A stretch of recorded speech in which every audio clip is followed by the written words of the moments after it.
আমাদের কম বেশি সবারই জীবন নিয়ে অনেক অভিযোগ। কিছু না কিছু সমস্যা যেন সব সময় লেগেই রয়েছে। সব সময় মনের মধ্যে একটা না একটা না পাওয়া রয়েছে, যা আমাদের একদম শান্তি দিচ্ছে না। আমরা সবাই সুখী হতে চাই, জীবনের সব সমস্যা কাটিয়ে নিশ্চিন্ত হতে চাই, কিন্তু তা হয় না। সময়ের সঙ্গে সঙ্গে সমস্যা বদলে গেলেও তার নিষ্পত্তি হয় না। আজ আপনাদের একটা গল্প শোনাই। একদিন একটি মেয়ে তার বাবাকে নিজের জীবন নিয়ে অভিযোগ করছিল। অনেক হতাশার কথা বাবাকে বলছিল। সে লড়তে লড়তে এখন ক্লান্ত হয়ে গেছে। একটা সমস্যা শেষ হলেই আরেকটা অমনি এসে হাজির হয়ে যাচ্ছে। কি করবে বুঝতেই পারছে না। মেয়েটির বাবা ছিল পেশায় একজন রন্ধনশিল্পী।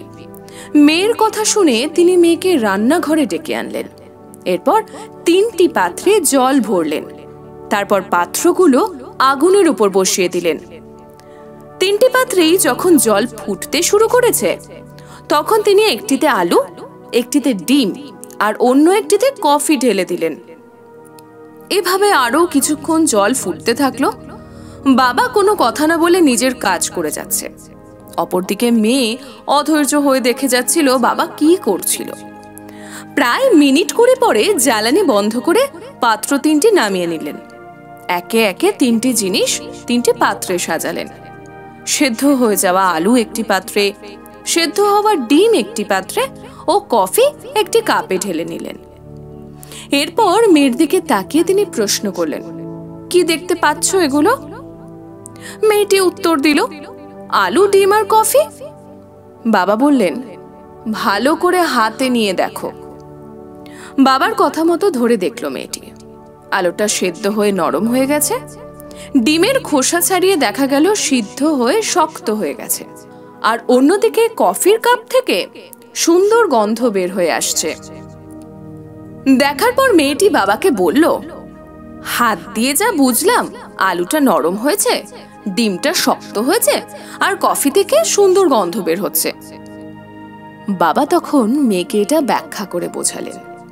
তিনি বললেন, আলু, ডিম ও কফি একই তাপমাত্রার ফুটন্ত জলে রাখা হয়েছে, কিন্তু সেদ্ধ হওয়ার পর 3টির বৈশিষ্ট্য একদম পাল্টে গেল। অথচ 3টি জিনিসই একই পরিবেশের সম্মুখীন হয়েছে।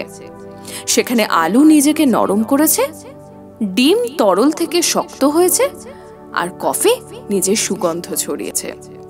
ঠিক এইভাবেই প্রতিকূল পরিস্থিতিতে তুমি নিজেকে কিভাবে তৈরি করবে সেটা তোমার উপর নির্ভর করছে। অর্থাৎ সমস্যা যখন তোমার দরজায় কড়া নাড়বে, তুমি তাকে কিভাবে স্বাগত জানাবে তা তোমার উপরেই নির্ভর করছে। এবং সেই সমস্যার সঙ্গে কিভাবে বোঝাপড়া করবে এটাও তোমার হাতেই রয়েছে। তাই নিজেকে মেলে ধরতে হলে মানিয়ে নিতে হবে।